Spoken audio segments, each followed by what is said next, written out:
solta. Deixa eu ver aqui, vamos lá.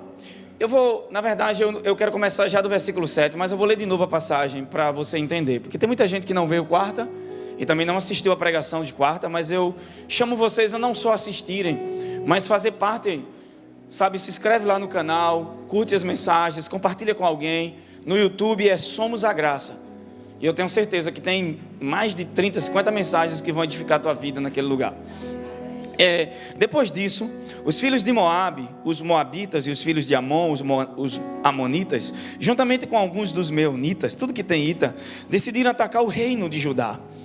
Então vieram alguns que avisaram a Josafá, que era o rei de Judá, exclamando, dizendo: grande multidão vem contra ti, de Edom, do outro lado do Mar Morto. E eis que os guerreiros já estão em Hazazon Tamar, cidade conhecida como Gede. Então Josafá sentiu grande medo, decidiu buscar o socorro ao Senhor, e convocou o jejum nacional em toda a terra de Judá. Ele chamou toda a nação para jejuar e orar e buscar o Senhor. Versículo 5: durante essa assembleia geral, essa reunião geral de Judá, dos habitantes de Jerusalém, realizada na casa do Senhor, o templo de Deus, o rei Josafá colocou-se em pé diante da comunidade no pátio novo e clamou, dizendo: ó Senhor Deus dos nossos pais, não és tu Deus que habitas soberano nos céus? Não és tu que governas sobre todos os reinos das nações da terra? Na tua mão há poder e força, e não há quem possa te resistir. Ó Senhor, não és tu que és o nosso Deus, que diante de Israel, teu povo, desalojasse ou desapossasse os habitantes pagãos dessa terra? Não adestes a descendência de Abraão, a qual amarás para sempre. Nela se estabeleceram e construíram um santuário para o Senhor, o teu nome, proclamando ou dizendo: se algum mal nos sobrevier, espada, juízo, praga ou fome, nós nos colocaremos perante tua presença diante do templo, porquanto ele leva o teu nome, ó Senhor. A ti, pois, erguemos o nosso clamor e a nossa aflição, e estamos certos de que tu nos ouvirás agora. Agora, portanto, eis que os descendentes de Amon e de Moabe, os amonitas do monte de Seir, cujas terras não permitisses que Israel invadisse, quando vinham do Egito, e por esse motivo os israelitas se desviaram deles e não os destruíram, vê, pois, nesse momento, como estão nos retribuindo, ao partirem contra nós, a fim de expulsar o teu povo da terra que destes por herança. Se é de Deus, Ele vai lutar por isso. Ó nosso Deus, acaso não exercerás juízo sobre eles, posto que não temos poder suficiente para enfrentar esse exército imenso que vem para nos atacar? E eis que não sabemos o que fazer. Contudo, os nossos olhos se voltam para o Senhor. Pai, eu quero te render graças essa noite. Espírito de sabedoria e de revelação, Espírito Santo da verdade, enquanto prega a tua palavra, haja uma atmosfera de milagres aqui essa noite. Que a tua presença possa tocar, envolver, levantar, desconstruir crenças erradas e construir a tua verdade dentro de cada mente e coração. Eu declaro uma noite de milagres, não só aqui na igreja, mas no YouTube, quem estiver me ouvindo agora, Pai. Que a unção também toque cada lar, cada família, cada pessoa que está me ouvindo. Que não seja a minha voz, mas a tua voz, Espírito Santo. Que haja uma graça essa noite enquanto eu prego. Que todas as cadeias sejam quebradas e destruídas. Mas que o teu nome seja engrandecido e exaltado. Pessoas sejam transformadas. E milagres extraordinários venham acontecer. Eu oro porque creio. Eu oro porque eu sei que você é bom. E eu sei que você está fazendo algo muito grande aqui essa noite. Desde os louvores, desde cada testemunho que Diana deu, desde tudo, Pai. Muito obrigado. Muito obrigado. Quantos concordam, digam amém. Eu não vou voltar às coisas que já falei, mas é interessante como que Deus está tratando algo conosco essa noite. Porque Josafá era rei de Judá. Isso aqui eu tenho que lembrar de novo a vocês. O reino de Israel é dividido em duas partes, reino do norte e reino do sul. O reino do sul ficou com o rei Josafá. Josafá foi alguém que buscou o Senhor. E E o segredo do sucesso do reinado dele está no capítulo 17. A Bíblia diz que ele prosseguiu em seguir a Deus. E ele foi próspero em seu reinado. Ele deu ouvido e deu atenção a Deus. Só que a Bíblia diz que de repente uma notícia chega para Josafá. 3 reinos, 3 inimigos. Nós temos também 3 inimigos. Eles tinham os filhos de Amon, os meunitas e os amonitas. Eram 3 reinos. A Bíblia diz que era uma grande multidão. Uma multidão já algo muito grande. E quando a Bíblia chama de grande multidão é porque era maior ainda. Então uma coisa eu aprendi aqui, que quando a batalha é maior que a gente, não é para a gente lutar. E Deus falou no meu coração que algumas pessoas vão ter que devolver essa batalha para Ele hoje, porque você está tomando a batalha que não é sua.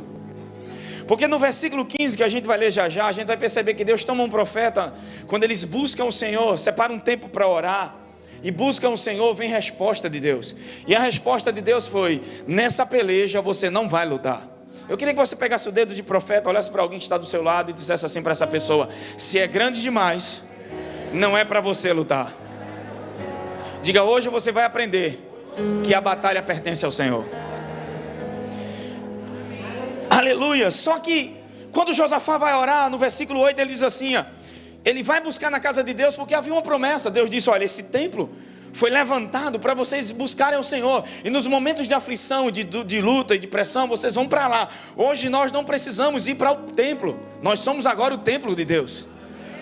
E nós entendemos que, Gleison, não tem doutrina no Velho Testamento ou no Antigo Testamento para a gente, mas sabe, através da Nova Aliança, realmente as doutrinas estão nas cartas e epístolas, mas o Velho Testamento, ele tem uma voz profética para nós. E também tudo aquilo que era promessa para o povo de Deus, agora é herança para mim.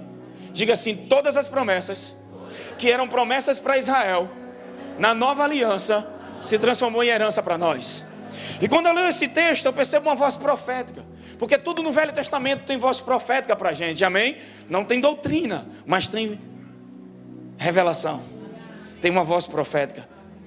E semana passada eu parei em algo muito interessante, sobre que quando você tem um irmão mais velho, quando você tem um amigo que sabe lutar por você, você descansa. Eu me lembrei de quando eu estudei lá no Kennedy, aí na rua, no bairro da Aurora, e meu irmão mais velho estudava lá. Sabe, irmãos, às vezes eu pegava uma briga com alguém que era maior do que eu, mas o que me deixava tranquilo é que meu irmão estudava na escola, e meu irmão era mais velho. Eu dizia: eu não sei lutar, mas meu irmão mais velho sabe. Você sabia que Jesus é o seu irmão primogênito? Ei, pode ser maior que você, mas não é maior do que seu Deus. Pega no ombro de alguém, por favor, diga: meu irmão, essa batalha pode ser maior que você. Diga: essas contas são maiores do que seus dividendos no banco. Diga: o diagnóstico médico é maior do que as suas emoções. Diga: mas não é maior e não é páreo para quem está com você. E eu não sei como você chegou aqui essa noite, mas a primeira palavra que eu quero dizer a vocês é que essa coisa não é maior que Deus. Ela pode ter se tornado grande nas suas emoções, ela pode ter se tornado grande nos seus pensamentos e suas crenças, mas hoje Deus te trouxe aqui para dizer a você que Ele é maior do que esse problema. Então Josafá sabia que o problema era grande, que a situação era incrível. Ele nunca enfrentou um negócio desse. Por quê? Primeiro, Judá era pequeno, o exército era pequeno, e uma só nação daquela já era coisa grande para ele enfrentar. Mas agora eram 3 reinos, 3 inimigos. E nós também temos 3: o diabo, a carne e o mundo. E às vezes você vai ter que lidar com o diabo quando está lidando com a carne, ou lidar com o mundo. Sabe como lidar? Como ensinar para uma criança de 7 anos quando ela tem todas as informações dentro do bolso, em um celular? Então hoje a gente fica numa situação muito delicada em lidar com as questões do mundo. Nós temos 3 inimigos também. Josafá tinha 3, e a notícia espalhou o terror na nação, porque as pessoas começaram a ter medo. O medo vem através de notícias, e a fé vem por ouvir e ouvir a palavra de Cristo. Você tem que entender se aquilo que você está ouvindo alimenta a sua fé ou alimenta os medos e as crenças erradas na sua vida. Porque se isso não te edifica, faça uma coisa hoje: seja seletivo com aquilo que você se alimenta. Para de ouvir notícias que só roubam tua alegria e tua paz. Para de dar credibilidade aos pensamentos que não vêm da parte de Deus. Porque se você não meditar naquilo que Deus diz, o inimigo vai levar sua mente para onde ele quer. E eu já falei isso nas outras mensagens, que se a gente não aprender a lutar a batalha certa, a gente vai lutar a batalha errada. Mas eu quero entrar em outras coisas aqui hoje. E o versículo 8, ele fala sobre o templo de Deus, que eles iam se reunir para buscar o Senhor.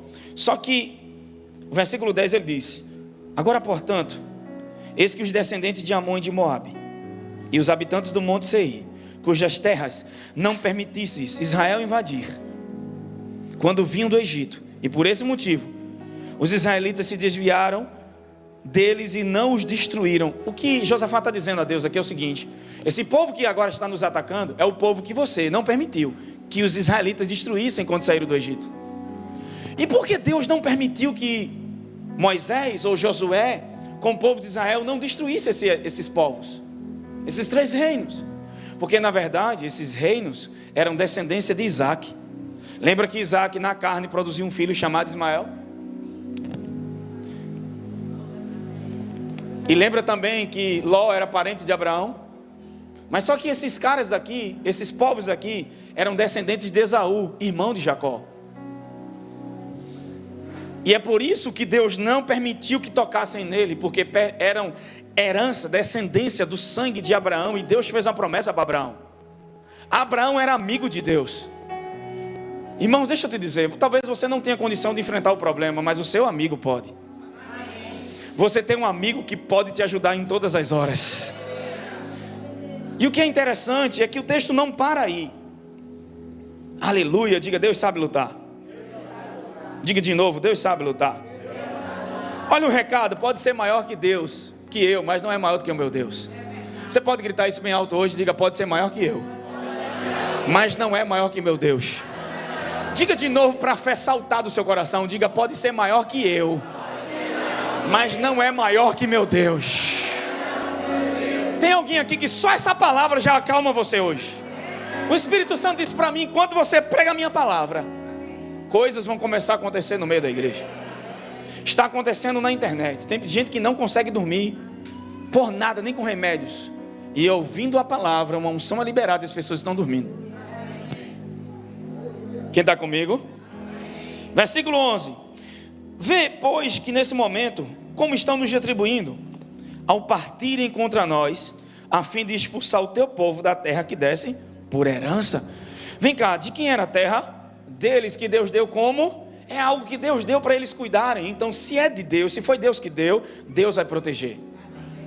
Quem está comigo? Versículo 12: ó nosso Deus, acaso não exercerás tu juízo sobre eles, posto que não temos poder suficiente para enfrentar esse exército imenso que vem nos atacar? E eis que não sabemos o que fazer. Contudo, os nossos olhos estão postos em você. É aqui que eu quero pregar hoje. Eu não sei como resolver. Eu não tenho força em mim mesmo. Eu não tenho condições de pagar essas coisas. Mas aqui se trata de foco. Mas os nossos olhos estão postos. A primeira coisa que a gente precisa entender é que a gente fica tão ocupado tentando tirar a pressão quando estamos passando por pressões, tentando sair da pressão, tentando nos tirar dessa situação, que a gente perde o foco para onde nós estamos olhando. Você se concentra tanto no que está vivendo que não percebe para onde está olhando. Porque Josafá, ele sabia que era algo grande e ele teve medo. É normal sentir medo. Quem não sente medo aqui? Mas o problema é o seguinte, que quando você sentir medo, você tem que se certificar de correr para o lugar certo. E de se cercar das pessoas certas.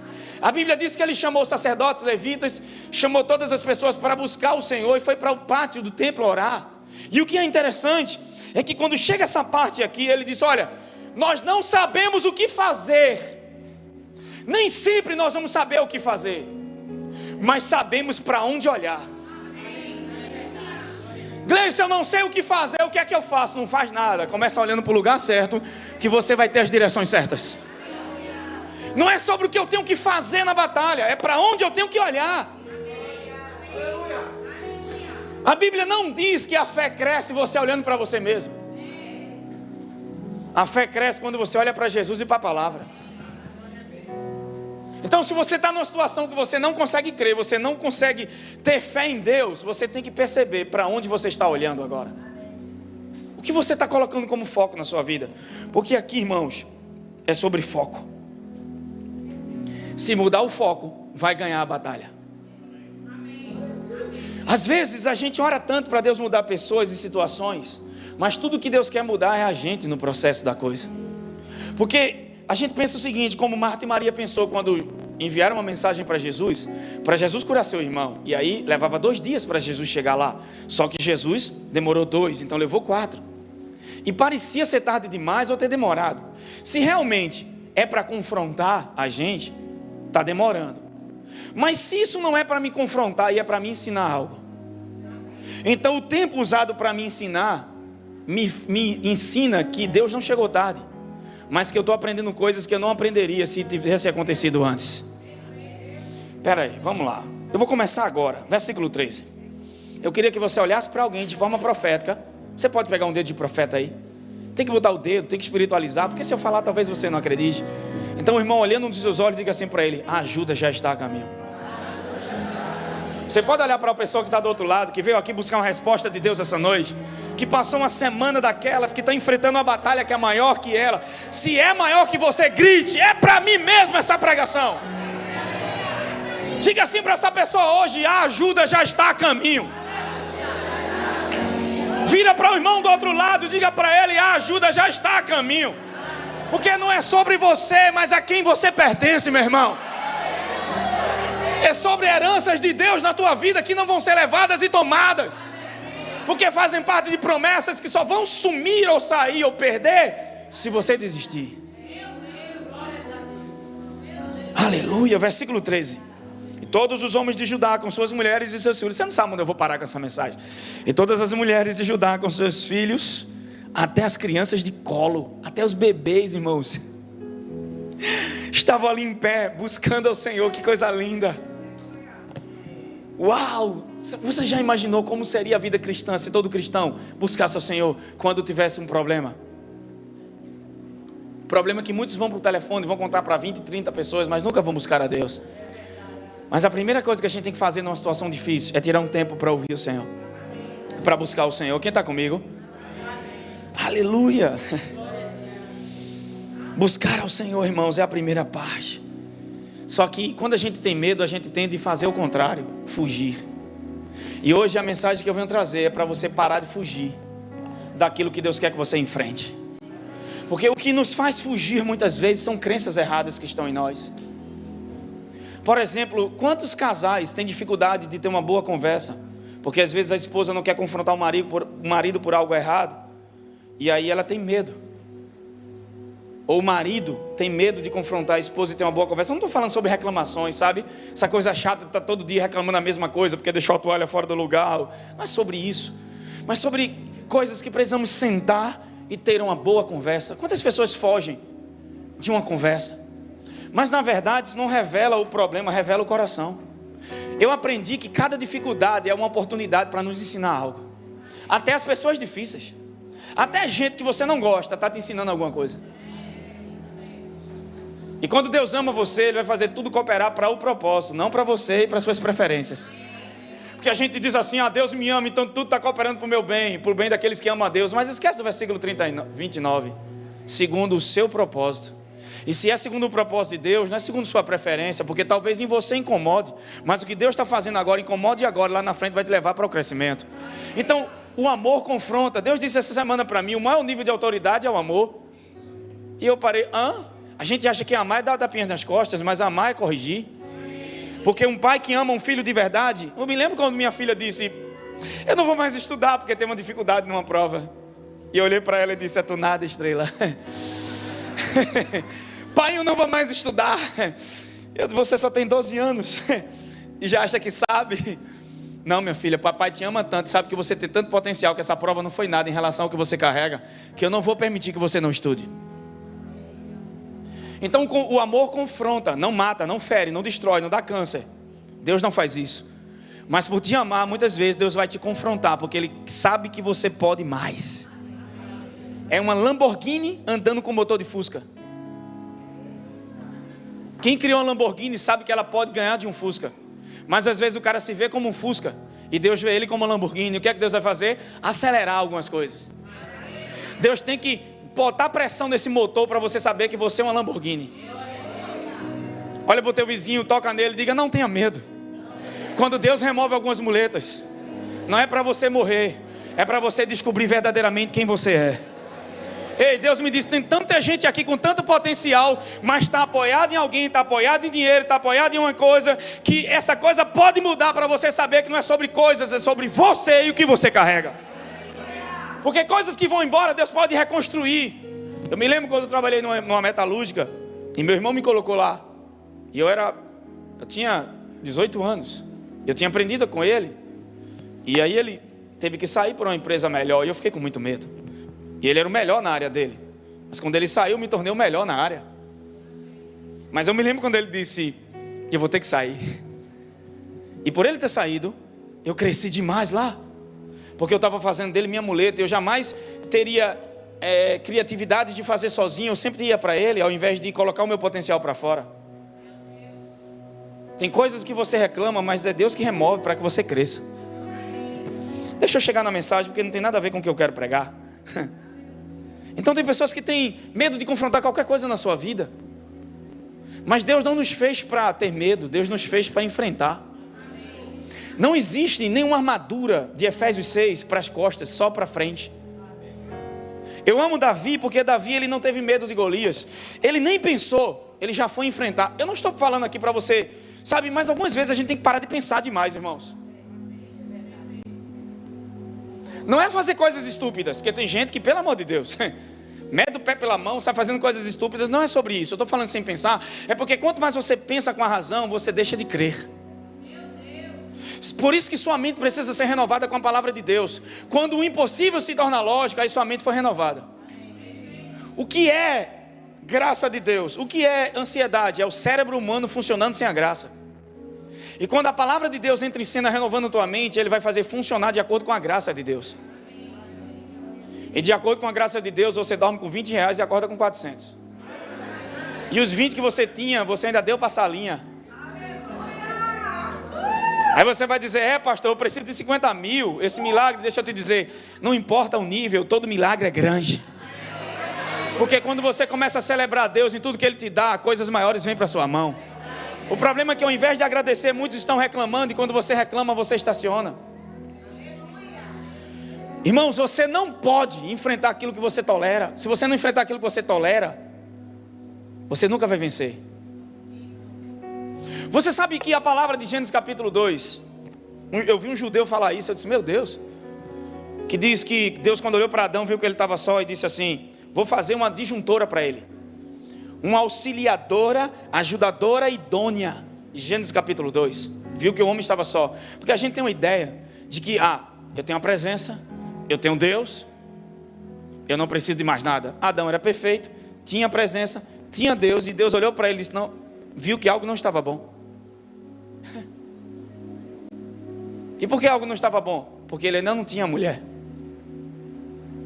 E aí Deus cria a mulher e diz: eu vou fazer uma idônea. A palavra idônea é oposto no hebraico. Na língua judaica, o judeu, ele lê de forma correta. E eles dizem que Deus criou a mulher, um auxiliar, no original está assim, uma auxiliadora oposta. E eu fiquei pensando: como é que ela é oposta e vai me ajudar? Aí Deus falou comigo: porque o homem precisa ser salvo dele mesmo e dos pontos cegos que ele não enxerga. Então Deus coloca uma mulher para ser oposta a ele. Porque se a tua mulher concorda com tudo que tu faz, você nunca vai crescer.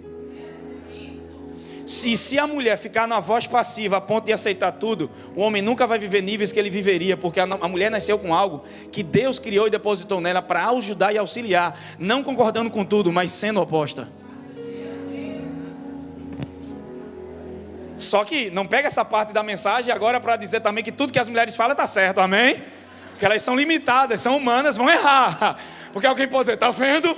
Tudo que eu falo está certo. Mas existe algo na mulher que o homem não tem. Porque você acha que na tentação o diabo não tentou Adão, tentou Eva? Porque o homem lidera pela posição, a mulher lidera pela influência. Ele sabia que a única forma de derrubar Adão era vindo através de influência. A mulher tem influência. Por que você imagina? O que você acha? Porque esses países que têm homens bomba, que sofrem muito na economia. E fizeram uma estatística nos Estados Unidos e perceberam que todo país que a mulher não tem voz, ele sofre economicamente e politicamente. Porque Deus criou a mulher com um propósito extraordinário. Nem um diabo para ela. Quando o homem caiu, olha a sentença que ele disse para o diabo: eu vou pôr inimizade entre você e a mulher, não você e o homem. E aí o diabo sabe, eu não posso com ela nunca vai. A inimizade ali não é ser inimigo, é nunca concordar. Porque você pode ser inimigo de alguém hoje e amanhã andar junto. Mas o que Deus disse em hebraico é que nunca andarão juntos, nunca vai concordar um com o outro. Então o diabo disse: já que eu não posso com ela, eu vou usar homens para manipular, para sedar, para abusar, para usar a cultura, para fazer com que as mulheres não tenham voz. Porque se elas tiverem voz, a mulher tem uma capacidade de cuidar da casa, trabalhar, cuidar de filho e educar coisas que o homem jamais consegue fazer. Por que eu estou entrando nisso? Porque numa cultura machista, deixa eu te dizer, Deus está levantando mulheres como nunca nessa geração. E eu queria que todos os homens aqui dessem uma salva de palmas pelas mulheres extraordinárias que eu conheço. Esse é o mês da mulher, irmãos. A gente não precisa de um dia em março. Amém? A gente está crescendo junto. A gente precisa entender que o sucesso do casamento é que são duas mãos e um corpo só. E precisa ter comprometimento com o mesmo corpo, essas duas mãos. Senão não funciona bem. Quem está comigo? Só que tem pessoas que não sentam, não confrontam, não enfrentam os seus medos. Então nunca vai mudar. Está na hora de parar de fugir daquilo que você tem medo. Porque Deus não te deu espírito de medo. 2 Timóteo 1,7 diz que Deus nos deu espírito de coragem, de poder e de ousadia. Eu disse: Diana, você vai dirigir o culto? Ela disse: eita, vou ficar nervosa. Não tem problema nenhum, tem que enfrentar isso. Toca em alguém que está do seu lado, diga tudo aquilo que você tem medo nesse ano. Deus quer levantar você para fazer. Você precisa confrontar essas crenças. Você precisa sair dos seus limites. Por quê? Porque o que Deus depositou na tua vida é grande demais, é forte demais. E deixa eu te dizer uma deixa hoje. Talvez aquilo que você tenha mais medo é onde Deus mais vai te usar. A minha esposa era tímida, não gostava de falar. E hoje as mulheres dizem para ela: eu preciso que você fale, eu preciso que você fale. Quando ela fala, sabe, muitos sermões que eu prego, eu ouvi dela. Vou dar um mérito para ela hoje, né? Muitas revelações. Só que uma coisa eu aprendi nesses dias é que a gente tem tanta crença na gente, a gente não sabe que tem essas crenças. E aí a gente tende a fugir, mas Josafá não fugiu. Ele foi para o Senhor. E é indo a Deus, é no Senhor que o Senhor vai te dar força a mudar. Porque se a gente não muda, a gente sempre está tentando fazer com que o outro mude. E aí você diz assim: beleza, você vai parar de sentir isso porque essa pessoa mudou. Mas quando daqui a 6 meses uma outra pessoa na mesma situação te fizer a mesma coisa, se você não crescer e mudar e curar essas feridas, não é sobre os outros mudarem. Na verdade, as orações que fazemos para Deus mudar o outro, Deus quer mudar nós mesmos e nos curar. Porque quando estamos curados, não importa o que eles vão fazer. Deus disse para mim: cada situação difícil que você passa é uma oportunidade de enxergar como está seu coração. Quem está comigo hoje? Então Deus não espera que a gente fuja. Vamos para o versículo 12, vamos lá para a gente correr. 13 já, né? Então é sobre mudança de foco. Mas os nossos olhos estão postos em você. Eu estava em casa um dia desses, meses atrás, numa situação que não tinha jeito. Eu me acordei muito angustiado. E sempre que eu me acordo com sentimentos errados, eu checo minhas crenças. Em quem eu estou pensando? Porque às vezes você diz: do nada eu me senti assim. Não, não é do nada. Começa com um pensamento. E esse pensamento negativo vai indo. E de repente você já está sentindo. E aí o Senhor falou comigo muito forte. Ele disse assim: cheque suas crenças. Em que você anda pensando? Só que naquele dia eu não vou fazer isso. Eu não vou ficar focando no que o diabo está dizendo. Eu me acordei, sentei na mesa, botei o som na televisão de uma música que eu gosto muito, porque Deus me dá canções em tempos específicos daquilo que eu estou vivendo. E eu botei essa canção bem alta, levantei minhas mãos e comecei a orar: Deus, em mim não há força, eu não posso contra essa situação. Lágrimas caíam dos meus olhos, mas eu levantei minhas mãos e disse: mas os meus olhos, o meu coração está voltado para você. Irmãos, o problema não mudou, mas algo mudou em mim. Eu comecei a mudar o foco, Léo. Eu comecei a parar de falar daquele problema, das situações, e comecei só a falar e meditar e buscar o Senhor naquele momento de pressão e de dificuldade.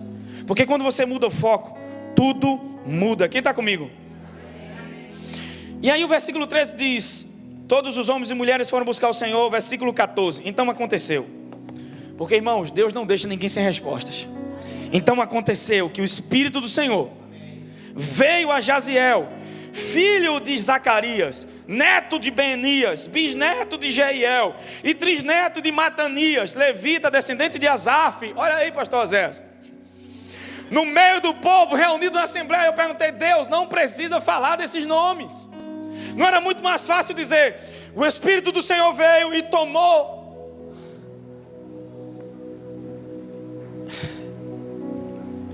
Como é o nome da pessoa que está aqui? Vamos ver o outro versículo. Versículo 16. Versículo 14, né? 15. Coloca o 15. O Espírito do Senhor veio. Jaziel é o nome dele, no versículo 14. E eu disse: Senhor, por que você deu tantos nomes?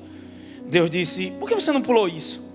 Porque qual a importância disso na história? Saber o nome do tataravô, do bisavô, do pai, do tio. E Deus disse para mim: isso é muito importante, porque cada nome representa uma geração que Deus foi fiel. Significa que todas as vezes que Deus passou o bastão, que Deus passou o propósito para outra geração, Ele não deixou de cumprir aquilo que Ele falou com aquela geração. Você nem sabe, talvez a sua avó foi crente, talvez seu bisavô foi. Nós não sabemos os nossos descendentes dos antepassados, mas uma coisa eu sei: Deus não se esquece daquilo que Ele fala. Talvez você até se esqueça, mas seus netos vão viver coisas que Deus prometeu a você. Eu não sei vocês, mas eu quero declarar algo sobre a sua família hoje. Sua família vai viver toda a promessa que Deus prometeu para a tua vida. Não vai afetar. Levanta sua mão bem alto para cima. Toda a promessa que Deus fez para a tua vida não vai ficar só em você. Vai afetar a sua família. Vai afetar a segunda, terceira, quarta e quinta geração. Não vão ser maldições que vão atacar a vida deles, nem maldições genéticas. Não, vai ser a promessa e a bondade de Deus sobre a tua vida. Diga comigo: ninguém vai se perder. Versículo de número 15, vamos lá. Vamos correr para o versículo 15. Aleluia. Mudar o foco. Olha para alguém que está do seu lado e diga: que tal você mudar o foco? Diga: que tal parar de olhar para os críticos? Que tal parar de olhar para os problemas? Que tal parar de olhar para aquilo que está ruim na tua casa e começar a ver aquilo que está bom? Muda o foco.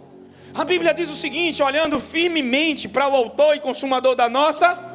Mas antes disso ele diz que devemos correr a nossa corrida sem distrações, olhando para Jesus. Deixa eu te dizer, nós estamos numa corrida, e quanto mais você conhece o caminho, mais veloz se torna. Deus não te chamou para andar nessa corrida, te chamou para correr. Mas se você não conhece o caminho é Jesus, você fica vagaroso. E é por isso que é tudo sobre Jesus, é a revelação de Jesus, é o entendimento daquilo que Deus fez através de Jesus. Vamos embora, versículo 15. Quem conhece o caminho se torna mais veloz. Versículo 15: e falou o profeta: prestem,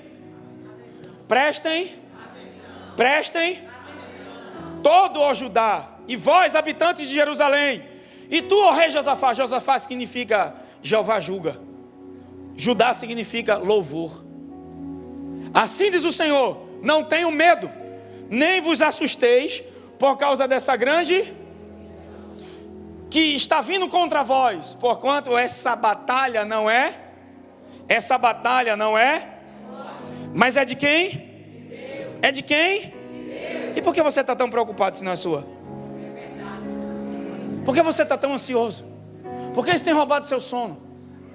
Por que você ainda é tão triste? É porque ainda não chegou a revelação no seu coração que Deus está cuidando de tudo para você. Deixa eu fechar aqui, versículo 16. Amanhã, a batalha não é para vocês lutar,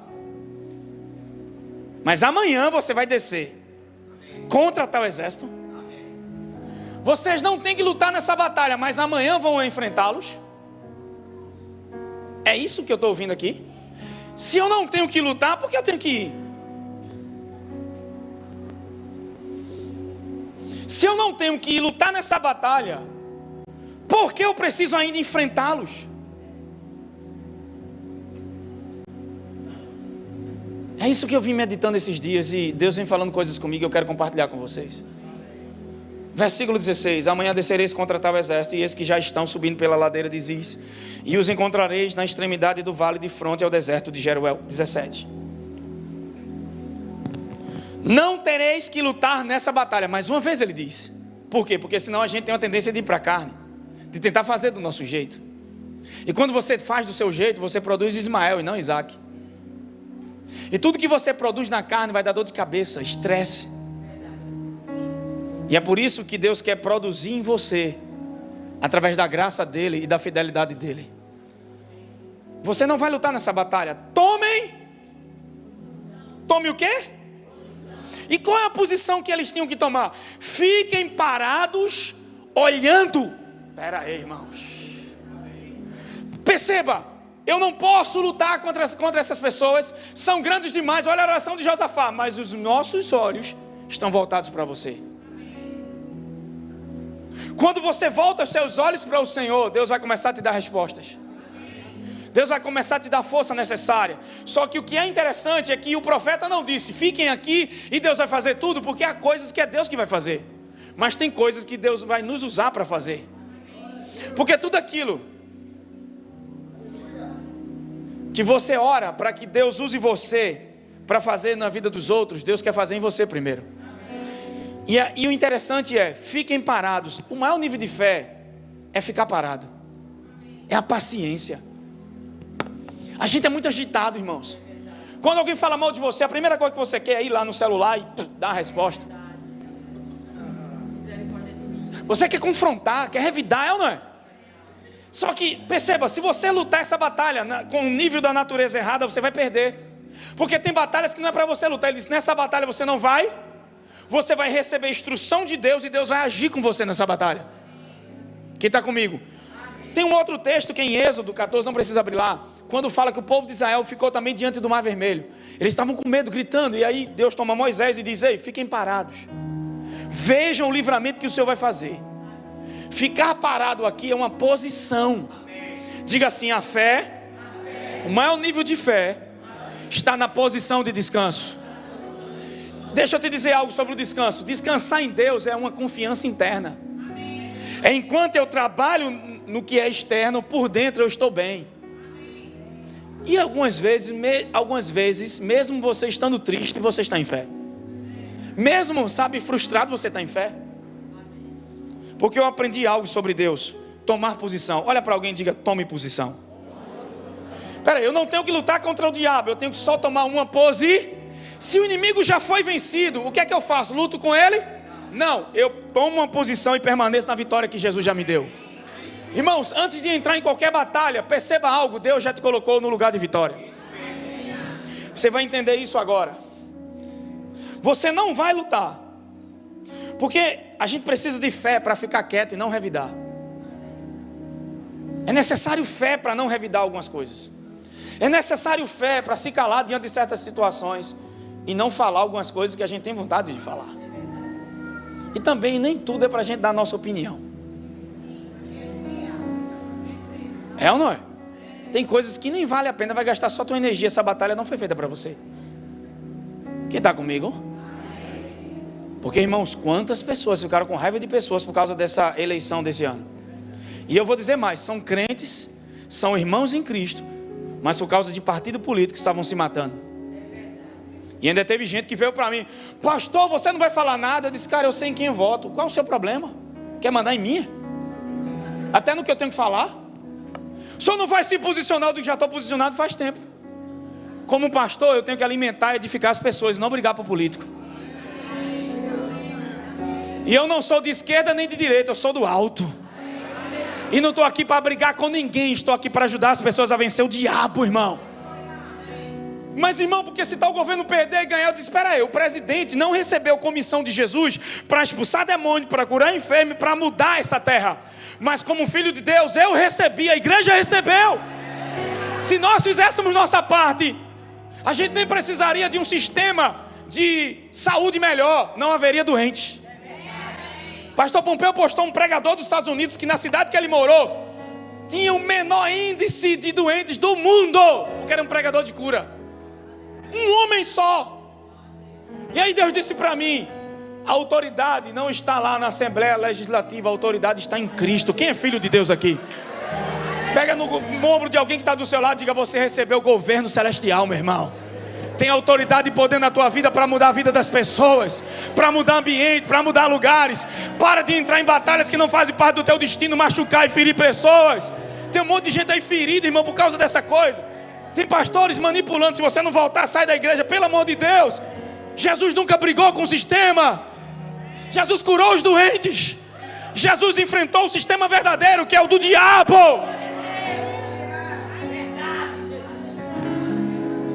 Eu não gosto do pastor Gleison, porque ele... problema seu, irmão. Mas eu não vou deixar de ser verdadeiro aqui. Porque o problema é que muita gente usa púlpito para abusar, para ferir e manipular. E uma coisa que eu não gosto é de manipulação e de abuso. Mas pastor, você não sabe? E ainda tem pessoas que dizem, porque sabe que essa coisa me intriga? Que se um homem adultera, a igreja diz o seguinte, para a mulher, você tem que perdoar, ele é seu marido. Quando a mulher faz isso, ninguém diz isso na igreja, porque é um sistema machista. Só tem homem, é? Só o homem é livre disso e a mulher não. Pegaram uma mulher adultério, levaram para Jesus, cadê o cara? Ela adulterou sozinha, não foi? Acho que ela estava só fazendo coisas, sei lá, e viram e disseram, é gesto obsceno, levaram, foi assim? Não, ela foi pega com um homem. Mas cadê o homem? Nem levado ele foi. Só que Jesus é lindo. Jesus olha para as pessoas e disse, se Jesus dissesse, Jesus nem fala do problema dela. Jesus trata aquilo que estava no coração das pessoas. Quem nunca errou aqui, atire a primeira pedra. Quem nunca pecou. Ele nem diz o que ela fez. Porque não se trata de pecado grande ou pequeno. A gente intitula na igreja o que é pecado grande, o que é pecado pequeno. Mas diante de Deus é tudo a mesma coisa. As pessoas não deixam de ser salvas porque pecam, deixam de ser salvas por incredulidade, porque não creem em Jesus. E o maior pecado, se a gente for ver, é de incredulidade. Agora é claro que tem consequências. Se você rouba, você vai ser preso. E é muito ruim ser preso pela polícia, principalmente brasileira. Você vai apanhar um monte. Mas pastor, estava na graça, vai com graça e tudo. Irmão, quem quer pecar não tem esse negócio de graça nem lei. Peca com graça, peca com lei, peca porque quer. E o meu papel como pastor não é mandar em ninguém, manipular ninguém, ensinar sobre Jesus. Eu não tenho que, irmão, pelo amor de Deus, tem gente que nas igrejas controla até com quem vai namorar. Não tenho nada contra, falando mal de igreja nenhuma. Mas eu já vi isso, irmão. Porque vai namorar com fulano, tem que o pastor, o líder saber, para cortejar, para dizer, pelo amor de Deus, já estou tendo trabalho de cuidar da minha filha. Eu vou cuidar do filho dos outros, pelo amor de Deus, irmão. Eu estou aqui para ajudar, para levantar, para orientar espiritualmente. Mas para manipular e controlar, pelo amor de Deus. Com quem vai namorar e fica essa coisa de regra, 6 meses, não sei o que lá. Deixa as pessoas ter as experiências delas. Ensina o amor de Deus. Ensina a justiça que vem de Cristo. Ensina quem elas são. Porque, irmão, deixa eu te dizer uma coisa. Só o Evangelho pode transformar as pessoas. Só Jesus, se carne mudasse carne, a gente não precisava de Jesus, nem aqui estaríamos hoje. Seria sem lógica estar ouvindo essa pregação no YouTube e vocês estarem aqui com a igreja lotada. Não faz sentido isso. Amém? Então olha para alguém e diga, chega de manipulação. E deixa eu te dizer, sabe o que é descanso? Parar de controlar. Para de controlar teu cônjuge, para de controlar tudo à tua volta. Você vai viver estressado. E você vai ver que você não consegue, você não é Deus. Você não pode nem controlar a sua própria vida. Quantas pessoas que saíram de manhã e chegaram à noite nem estavam vivas mais. Pelo amor de Deus, irmão. A vida é só uma, está na hora da gente desfrutar mais. Está na hora da gente confiar mais. Está na hora da gente se render de verdade e fazer o que Josafá fez. É grande demais para mim, eu não tenho recursos, eu não sei como resolver, mas eu sei para onde olhar. Eu posso não saber o que fazer, mas eu sei para quem olhar. E voltando àquela mulher que foi pega em adultério, Jesus disse: quem nunca pecou, que atira a primeira pedra. Todo mundo foi embora. Jesus olhou para a mulher e disse, ele não perguntou, o que você fez de errado? Ele perguntou, cadê os teus? Porque Jesus sabia que a pior coisa era o nível de condenação que ela vivia. Então ele pergunta por aquilo que estava destruindo ela. Ele cura ela disso. Cadê os teus acusadores? Antes de lidar com ela, ele trabalhou na raiz mais profunda, que é a acusação e condenação. Quantas pessoas estão presas no passado? Está na hora de tomar uma posição hoje. Josafá, você não vai lutar, mas tem que tomar posição. Olha para o teu vizinho e diga, você não vai lutar nessa batalha. Diga, mas tem que se posicionar como mais que vencedor, como filho de Deus, e não aceitar qualquer coisa. Porque, irmãos, às vezes eu vejo na igreja, eu dou aconselhamento, eu não sei porque eu estou entrando nisso, mas vou entrar. Já estou aqui, já estou no meio do caminho. Eu dou muito aconselhamento pastoral para muita gente. E muita gente vem para a gente, não porque quer uma opinião, mas porque quer que a gente concorde com eles. E o que eu já vi de gente manipulando, sofrendo, apanhando, pelo amor de Deus, irmão. Deus é contra o divórcio, mas Deus é contra abuso. Deus é contra a violência.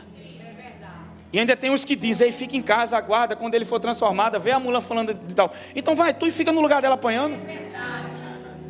Eu conheço uma irmã, irmãos, que o marido, sabe, batia nela, chegava em casa, tratava mal, fazia um monte de coisa. Ela foi sair da igreja, separou do marido, foi avisar o pastor disse, a partir de hoje me dá sua carteirinha de membro, porque você não vai poder nem mais servir nas crianças. Eu digo, vá para lá, minha filha, que lá está faltando muita gente nas crianças.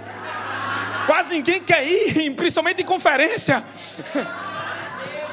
Se você quiser eu pago até seu Uber, diz ela. Brincando, brincadeiras à parte, mas eu olhei para ela e ela disse, eu amo minha igreja, amo meu ministério, mas eu sei que está errado. Eu disse, está errado? Isso é abuso e manipulação. Agora faça o seguinte, quando você for conversar com ele, diga, meu pastor, com todo respeito, fique uma semana com aquele camarada lá em casa. Porque deixa eu te dizer, o que faz um casamento ter sucesso é sempre um se colocar no lugar do outro e ter a perspectiva do outro. O endereço mais difícil do mundo é o lugar do outro. E Jesus assumiu o nosso lugar, por isso que Ele nos entende. Ele sabe o que você passa, porque Ele já passou por tudo, mas venceu em todas as áreas. Quem está comigo? Então a religião vai fazer você estar na manipulação, debaixo de opressão, pessoas sofrendo. Não, irmãos, Deus é contra divórcio. Depende de que ponto é esse, amém? Para depois também não estar pegando meu vídeo no YouTube e estarem falando o que querem, né? Mas a igreja precisa aprender e crescer nisso, porque quantas mulheres estão divorciadas na igreja e são taxadas? Quantas pessoas passaram por divórcio e chegam na igreja e a igreja não está preparada para esse tipo de coisa por causa dessa cultura errada que foi implantada, religiosa na igreja. Se a gente tirasse um tempo para se colocar no lugar das pessoas, a gente jamais julgaria a vida delas. O amor se veste do outro, toma o lugar do outro. É isso que o bom samaritano fez. Desceu do cavalo, botou o cara no cavalo dele. Está na hora, irmão, da gente andar em amor de verdade. Parar com essa coisa falsa que a gente pensa que é amor, mas não é humano. Amamos nossas preferências. Eu não vou entrar nisso porque não é o tema de hoje. Mas diga posicionamento. É aqui que eu quero pregar. Posicionamento. Vou começar a pregar agora, não dá nem mais tempo. Esses dias eu estava pensando comigo mesmo e na pandemia eu voltei a correr. Eu não gostava de corrida, mas não tinha onde malhar. E aí eu comecei a correr 10 quilômetros. Comecei correndo 5, 6, depois eu corri 10. E aí eu corria 10 na segunda, 10 na quarta e 12 na sexta. E aí eu comecei a bater tempo. Eu comecei a correr 10 em 50 minutos. Comecei com 1h10, caí para 50 minutos. E comecei a correr e comecei a gostar daquilo. E parei, eu fazia jejum intermitente. Às vezes eu fazia 18 horas de jejum intermitente. Em 2018 eu mudei minha alimentação. Comecei um estilo de vida low carb, que é um estilo de vida mais saudável. E você busca sempre coisas mais saudáveis. E aí esses dias eu estava querendo perder uns 7 quilos. Tinha uns 15 dias para cá. Eu não estava conseguindo. Eu mesmo me alimentando saudável, não estava conseguindo fechar a boca. E aí o Espírito Santo disse para mim, Romanos 5,17, por favor, bota na tela, esse eu vou botar. Vou sair da mensagem aqui, porque aqui fala de posicionamento. Tem batalhas que a gente não luta no braço da carne, luta posicionado. E tem coisas que só vão mudar quando você se posicionar. Deus vai falar com você hoje. Pois se pela transgressão de um homem a morte reinou por meio desse, muito mais. Irmãos, as pessoas pregam muito sobre a queda de Adão, mas esquecem de falar que o que Cristo fez é maior do que a queda. Olha o que Paulo está dizendo: se pela transgressão a morte reinou, muito mais. Olha, toquem o ombro de alguém e diga: o que o diabo faz não se compara com o que Deus faz. Se em alguma área da tua vida o diabo está agindo, te prepara, porque o que Deus vai fazer é extraordinário. Aonde abundou o pecado, superabundou a graça. Olha o que ele diz: por meio de Adão a morte reina, mas muito mais os que recebem aqui lambando fé, os que agarram da provisão da graça de Deus e do dom da justiça, reinarão em vida. Diga: reinar em vida, por intermédio de um só homem, Jesus Cristo. Ou seja, eu descubro minha identidade em Cristo, e pela identidade minha em Cristo eu reino em vida. O que é reinar em vida? Diga: governo. Está na hora da gente governar nossas emoções e nossos pensamentos. Porque às vezes o que está te destruindo é a maneira de pensar. E por que você não governa ele? Porque não sabe o que é em Cristo. E eu disse esses dias: espera, eu já tenho domínio próprio. Não, eu vou correr. Eu passei um tempo falando do meu joelho, que ele estava machucado, e toda vez eu falava, o Espírito Santo me repreendeu, eu disse: para de falar da doença, fala de cura. Quando eu parei de falar do joelho, o joelho voltou a ficar bom. Porque todo mundo que me perguntava: estás correndo? Não, estou com problema no joelho. Alguém agora me perguntou: e aí, estás correndo? Rapaz, eu dei um tempo. Mas não disse: estou doente. E comecei a olhar para o joelho e dizer: a vida de Deus que está em mim vai vir para você. Você vai voltar a correr. E aí eu disse: eu ainda vou correr muito mais. Vou correr em jejum. Irmãos, tem coisas que você não entende, que você tem a vida de Cristo em você para governar situações e emoções. Amém.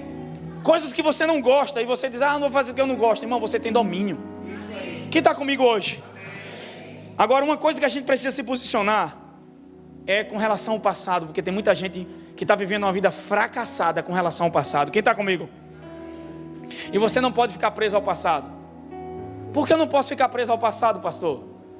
Abre em Atos capítulo 12, aqui eu fecho. Vamos lá. Versículo 1 por diante. Atos 12.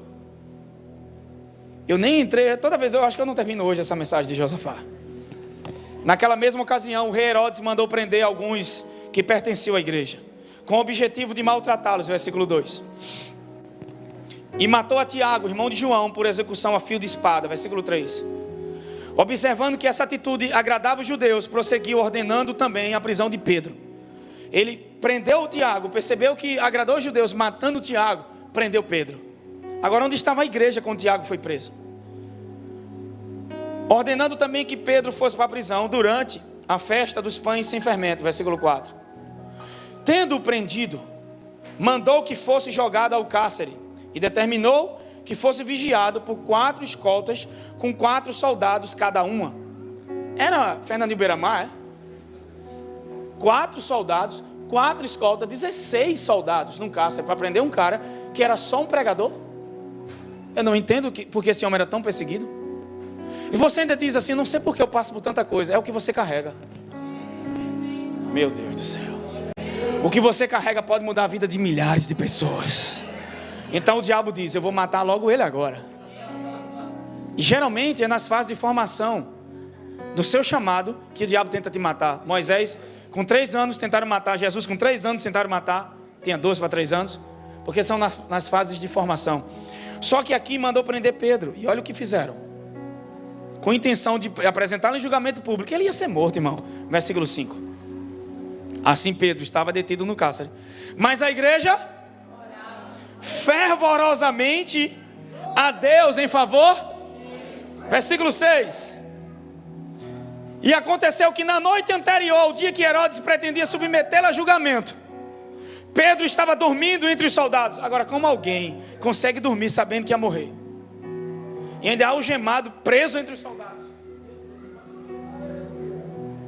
Tem uma paz que vem de Deus, que vem sobre a tua vida nos momentos difíceis. Que tem pessoas que dizem assim: ela é louca, ele é louco, eu não sei como eles estão rindo. Tinha pessoas que andaram com a gente que diziam: como vocês conseguem dormir? Olha para alguém que está do seu lado e diga: eles não entendem o que nós temos. Eu deixo-vos a paz, a minha eu vos dou, não vos la dou como o mundo a dá. Não é a ausência de problemas, é nos problemas que ela se manifesta. Só que deixa eu te dizer algo. Você não vive a paz. Aquela música, Juninho, que eu te pedi. Você não vive a paz que excede todo entendimento, enquanto não abrir mão do direito de tentar entender. Pega aqui que eu vou fechar. Pedro estava dormindo entre dois soldados, com algemas presas, as duas correntes. A duas correntes. E as sentinelas guardavam o cárcere diante da porta. Ainda tinha soldado na porta. Versículo 7. Subitamente, de repente, o anjo do Senhor e a sua luz resplandeceu na prisão.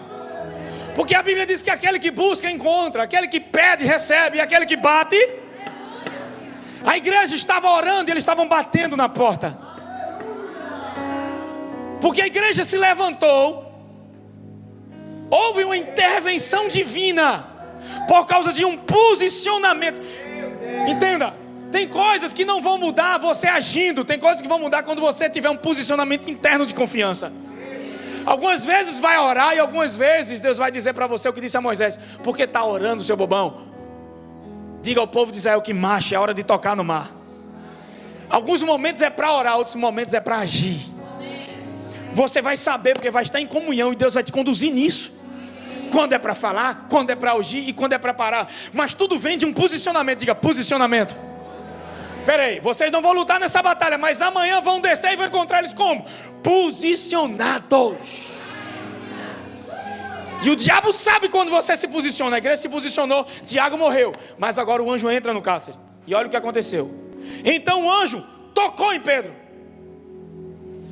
tocou no lado de Pedro e o fez acordar, ordenando: levanta-te depressa. Meu Deus. E em seguida as algemas caíram dos seus punhos. Segura aqui nesse versículo. Muita gente está passando por momentos de prisões. Tem pessoas que estão passando prisões das emoções, prisão talvez numa área de enfermidade ou num relacionamento, eu não sei. Mas eu sei de uma coisa, que Deus tocou em Pedro e Pedro não percebeu. Olha o versículo 8.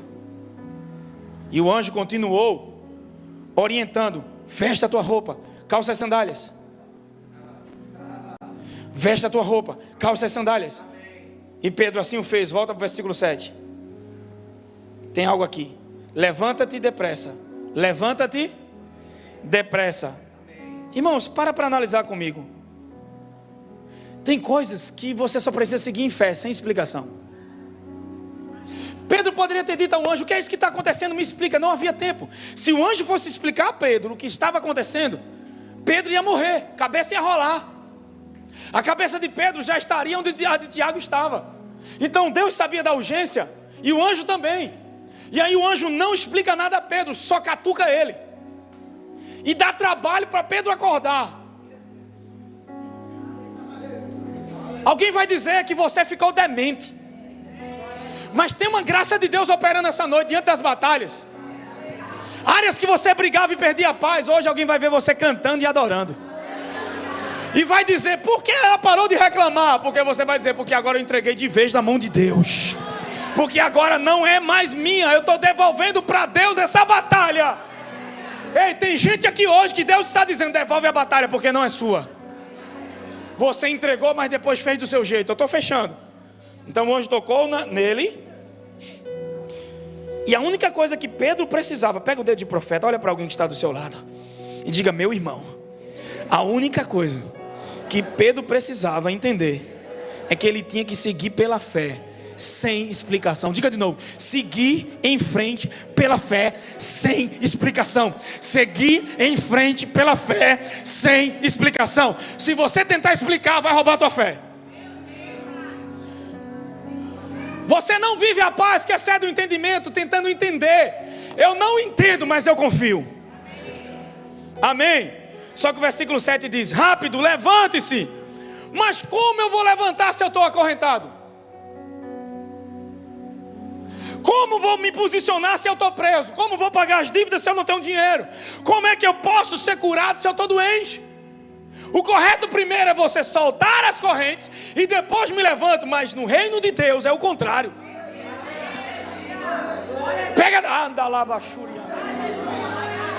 Pega no ombro de alguém que está do seu lado aí, profeticamente. Há uma unção sendo liberada agora. Pega no ombro dessa pessoa e diga: meu irmão, quando você se posiciona, quando você se levanta primeiro, as correntes começam a cair por terra. Diga: tem correntes que só caem quando você se levantar. Tem gente aqui hoje que tudo que precisa não é enfrentar o diabo, não é enfrentar o problema, é se levantar em Deus, se posicionar e dizer: eu sou filho amado, eu sou mais que vencedor, eu não vou viver essa porcaria de vida. Está na hora de viver uma revolução, está na hora de viver uma reviravolta, está na hora de ver Deus agindo nas áreas que você não viu ainda. Como é que eu faço isso?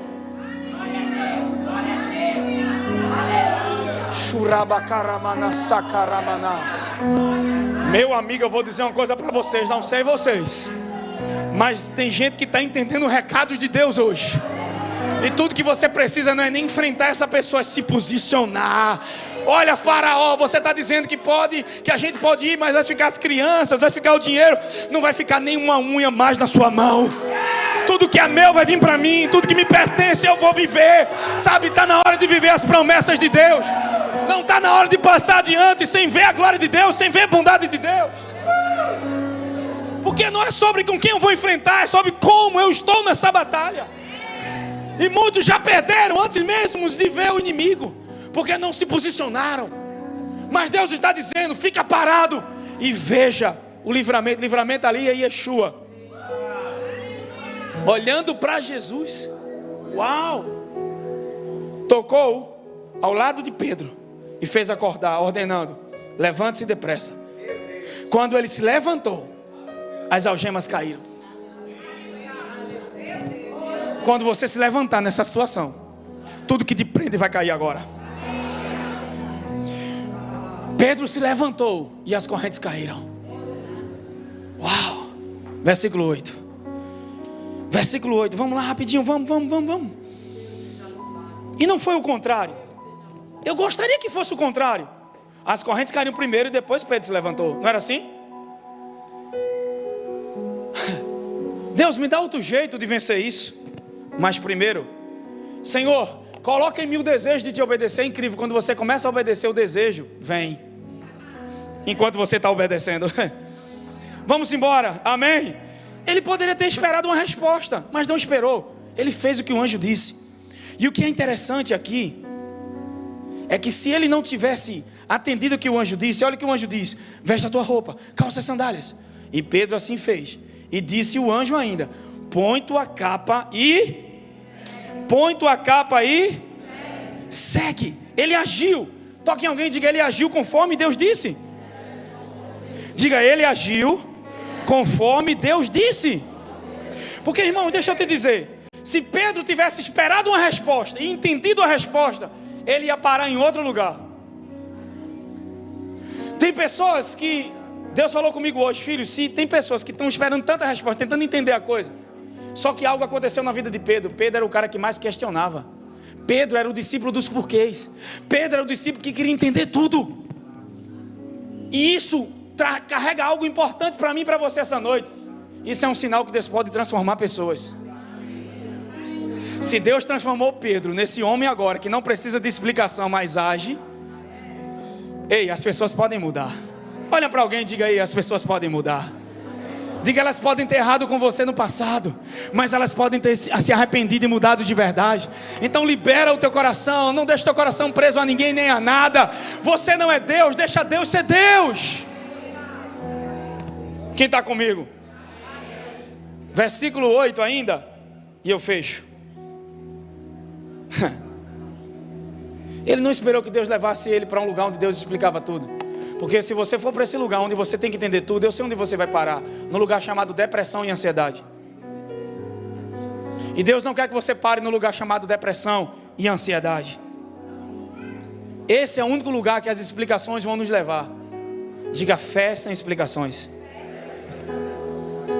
Calce suas sandálias.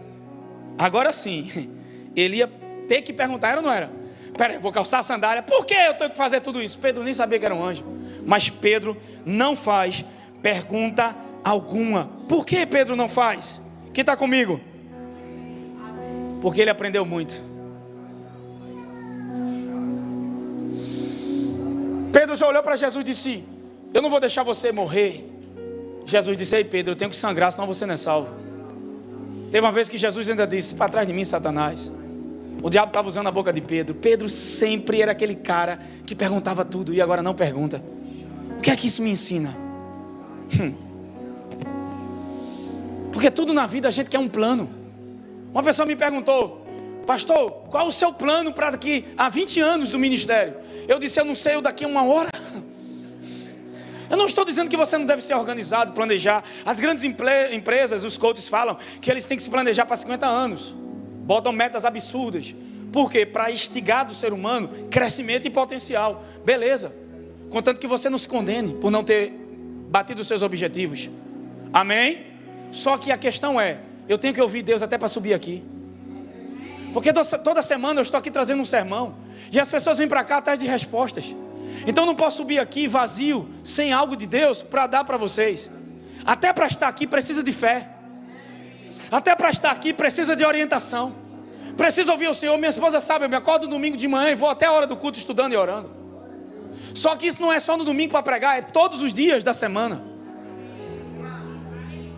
E diante de cada coisa que a gente passa, trabalhando e tendo que lidar com a igreja e com tudo isso, que a gente não para de trabalhar por causa da igreja, nós trabalhamos. Mas nós estamos conectados com Ele em tudo e aprendendo de Deus em tudo.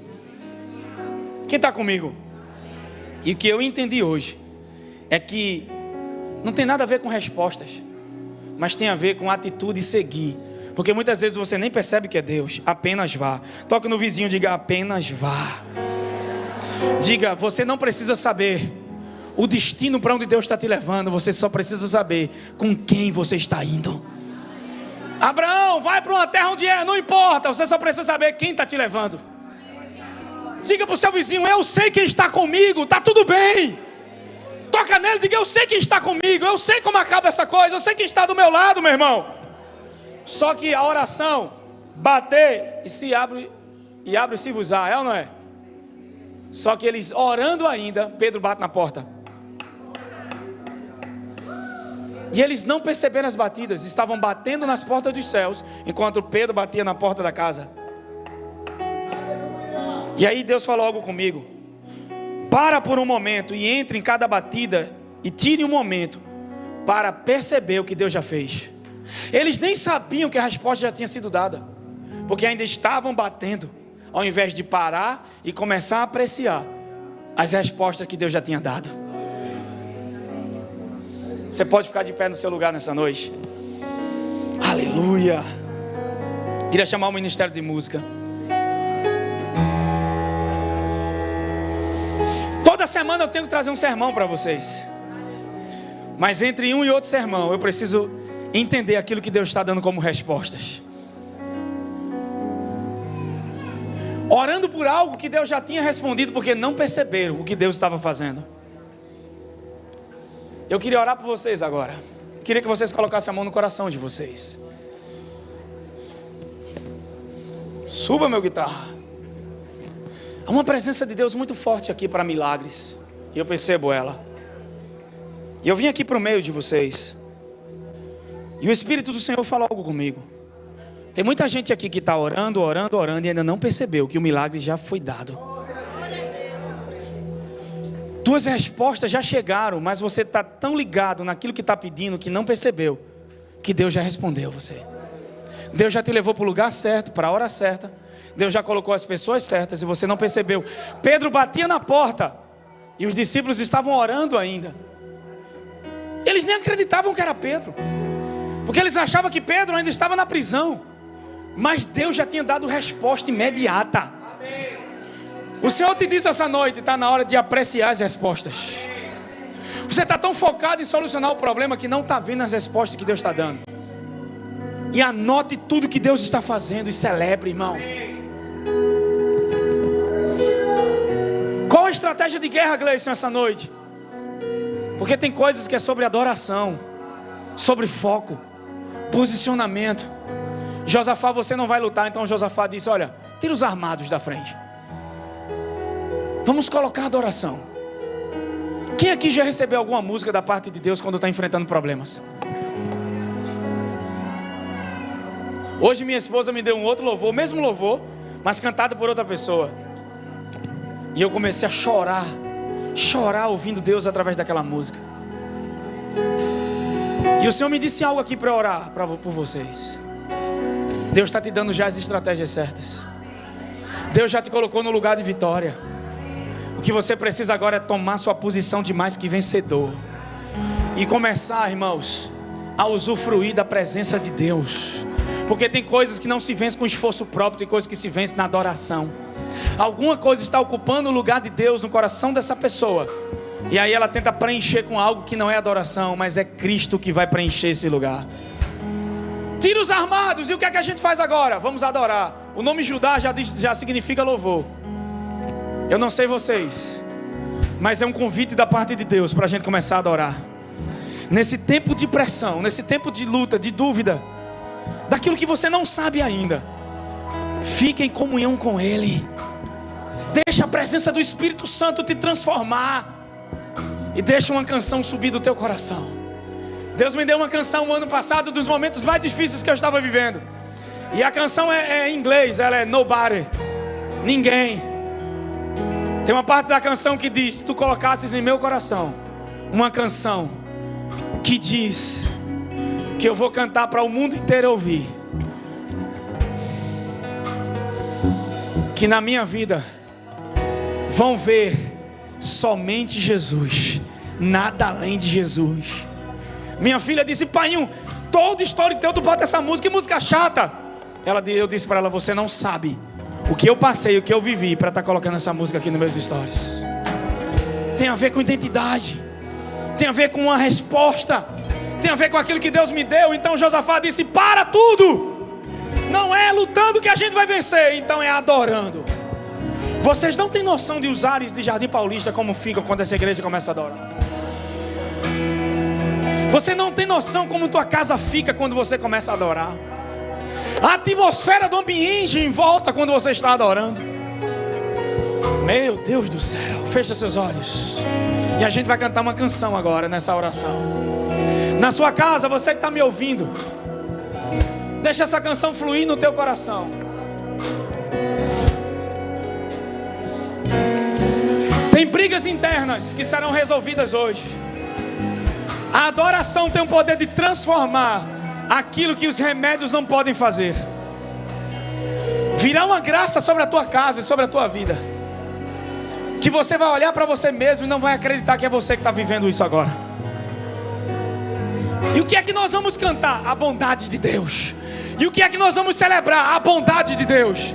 Eles cantavam: Deus é bom e a sua misericórdia dura para sempre. Uau, pega na mão de alguém que está do seu lado e diga: a gente não vai reclamar. Nós vamos cantar: Deus é bom e a sua bondade dura para sempre.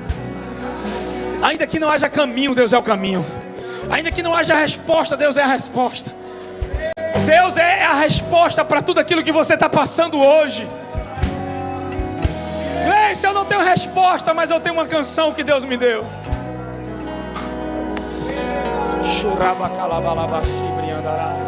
Coisas serão transformadas essa noite, só porque você veio ao lugar certo, como Josafá, se reunir na casa do Senhor para ouvir Deus, para buscar a Deus, para ouvir uma palavra. E agora começaram a cantar. E a Bíblia diz que ao passo que começaram a cantar, os 3 inimigos começaram a se matar. Você está aqui, nem imagina, você está me ouvindo no YouTube, e os teus inimigos estão sendo destruídos, porque tem uma graça de Deus, enquanto você para receber de Deus, agindo ao teu favor. Um reino lutou contra o outro e se mataram. Depois esse reino que ficou de pé se enfrentou com o reino que ficou sobrevivente, e todos morreram. E quando Josafá chegou, só havia corpos mortos no chão. Não tinha um vivo sequer. Só que a oração de Josafá foi para Deus livrar eles daquele problema. Mas Deus fez além. Eles foram para lá com bolsos vazios e saíram ricos. Porque Deus não só destruiu os inimigos, mas a Bíblia diz que levaram 3 dias para pegar os despojos. Havia prata, havia ouro e havia riquezas.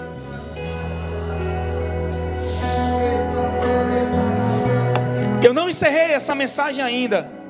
Não é porque eu quero te emocionar, é porque eu estou debaixo de um direcionamento profético essa noite. E o Espírito do Senhor diz ao meu coração agora que milagres e intervenções sobrenaturais vão começar a acontecer na sua casa e na sua vida. Enquanto você se rende a Deus e confia nele, os anjos de Deus vão agora trabalhar ao seu favor. Vai ter pessoas que vão ter resposta ainda hoje. Vai ter pessoas que daqui para amanhã já vai amanhecer com respostas, com ligações chegando no seu celular. Eu estava em casa essa semana e de repente uma pessoa mandou mensagem pro celular da minha esposa, era um advogado. E ele disse: você comprou em tal agência de carro? Eu disse: sim. Comprou em tal banco? Eu disse: sim. A Ju disse: amor, isso deve ser fraude, hoje tem muitos caloteiros. E eu disse: amor, deixa eu ver quem é. Eu olhei o cara e disse: vem cá, o que é que você quer? Eu disse: não, porque tem um dinheiro que é direito seu, que você comprou em tal banco, e o banco cobra isso. Eu digo: mas vem cá, eu já vendi esse carro. Ele disse: mas o direito é seu e está lá. Eu disse: quanto é? Ele disse: dá quase 5 mil reais. Aí eu olhei e disse: espera aí, a gente é tão desconfiado, né? Chamei uma filha da fé nossa que é advogada e disse: olha essa causa. Ele olhou e o cara realmente, ele disse: eu já entrei com milhares de processos, todos são ganhos. E é certo, daqui a 30 dias está na sua conta. Eu olhei para aquele cara e disse: amor, não vou entrar nisso. Isso pode ser alguém tentando pegar meus dados. E aí eu disse: peraí, eu quero ir no seu escritório. E ele disse: pode vir. Pegou o endereço, deu tudo, fez videochamada e tal, mandou todos os documentos. A gente analisou, realmente as causas são reais. E quando eu olhei, irmão, um negócio que era meu, que eu nem sabia. Eu nunca ia descobrir que era meu, eu nunca ia atrás disso. Coisas de taxas que eu paguei na Renault. Estava lá, que me pertence. E ele disse: olha, uma parte é nossa, vai dar uns 1.000 reais e o resto é tudo seu. E eu não fui atrás, Pompeu. Ah, Gleice, mas isso é muito pouco. Eu disse: isso é o que começou a vir e as outras coisas que Deus fez. Pega no ombro de alguém de forma profética. Eu estou tentando fechar isso aqui, mas eu vou fechar agora. Pega no ombro de alguém e diga assim para essa pessoa: uma liberação de favor que vai mudar tudo a partir de hoje. Nas suas finanças, na sua saúde emocional, nos seus relacionamentos, em todas as áreas. Anjos de Deus vão agora e vão agir por você.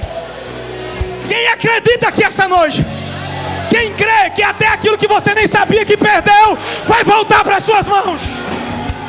Eu vejo portas se abrindo. Eu vejo Deus agindo essa noite. Eu vejo uma graça de Deus levantando ministérios, pessoas. E aquilo que você nem sabe que lhe pertence vai vir para a sua mão. Heranças, finanças.